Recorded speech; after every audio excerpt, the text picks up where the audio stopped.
In the movie Gladiator 2, which takes place in the early 3rd century AD, the Romans conquer a kingdom called Numidia, which means nomad in ancient Greek, and covered the territory in North Africa of what is now Algeria, Libya, and Tunisia. They are about 3 centuries late in depicting this event.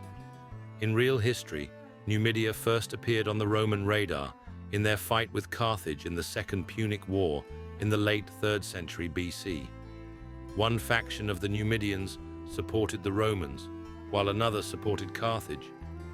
At the war's end, for the next century, Numidia became something of a pseudo-client, allied state of Rome, which supplied them with lots of wheat, grain, and barley, for North Africa was a breadbasket then. In 112 BC, during a civil war in the kingdom, several Roman merchants were killed in the chaos of the fighting. This ill-fated action brought the wrath of Rome down upon the Numidians. After a short war with the Romans, Numidia surrendered, but got a very favorable peace treaty. Nonetheless, once Rome got a taste of Numidia, they couldn't resist for long, and so war broke out again soon after.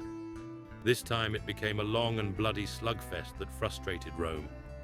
This was in large part due to Numidia's difficult geography, but also to their famed and skilled cavalry, led by their warrior King Jugurtha. The Roman general Gaius Marius, who would later play an important role in the Roman civil wars, grew frustrated with the war and returned home to run for consul.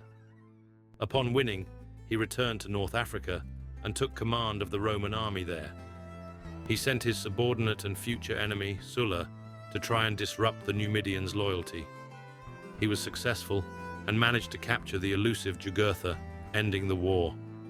He was brought to Rome in 104 BC in chains, paraded in the streets for Marius's triumph, and then executed.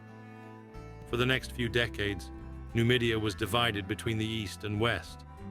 They were both more or less Roman client states. In 46 BC, however, any semblance of remaining independence came to an end in the Roman civil war between Caesar and Pompey. Caesar completely conquered the eastern half of the kingdom in this year, while the West would hold out for another few years until 40 BCE, when their last king got himself killed while involving the Numidians in the Romans' internal fight. Numidia became a Roman province and stayed that way for 5 centuries until the invasions of the Germanic Vandals in the 5th century AD. Their famed and very skilled cavalry, however, became a staple in the Roman army until the end.